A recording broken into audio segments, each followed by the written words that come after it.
je suis parti avec une équipe pour tester une combinaison de simulation de mission martienne élaborée par la NASA en Islande sur un volcan actif au milieu de la calotte glaciaire islandaise. Alors une mission analogue, c'est une simulation de mission spatiale, généralement opérée dans des environnements géologiques qui ressemblent à la Lune ou Mars, ou alors dans des bases fermées qui permettent de simuler des missions spatiales de longue durée.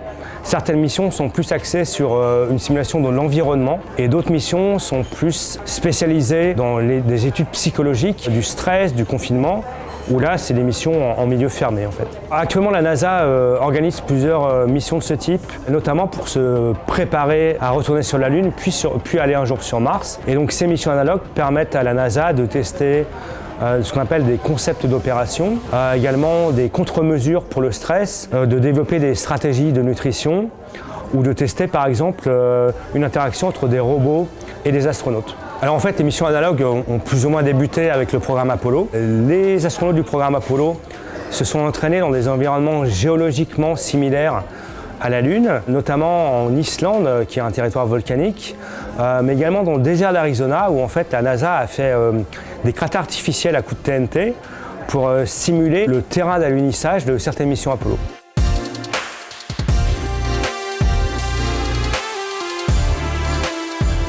Je suis chercheur en facteurs humains pour ce type de mission. J'étudie, suivant les missions, la nutrition, la résistance au stress, les questions de cohésion de groupe. Et donc c'est pour ça que j'ai participé à une demi-douzaine de missions depuis 2018. Alors pour faire ce genre de mission, il faut être prêt à vivre en confinement avec des gens que vous connaissez très peu, donc il faut être très sociable, être plutôt calme, avoir une bonne résistance au stress et également avoir une sorte d'expérience de la désescalade de tout conflit. L'hétérogénéité des équipes et donc la mixité augmente la performance des équipes et le bien-être de l'ensemble des équipes.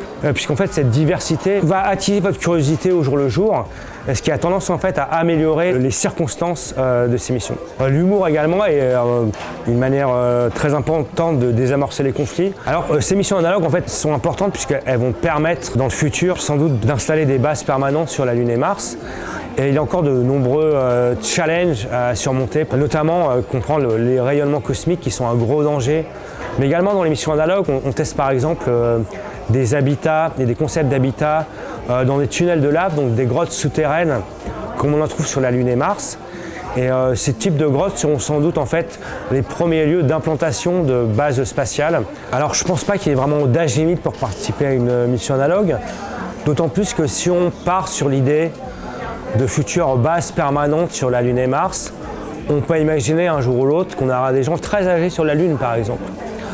Et également en fait on a un programme actuel de l'Agence spatiale européenne pour préparer l'envoi de gens en situation de handicap pour des missions spatiales.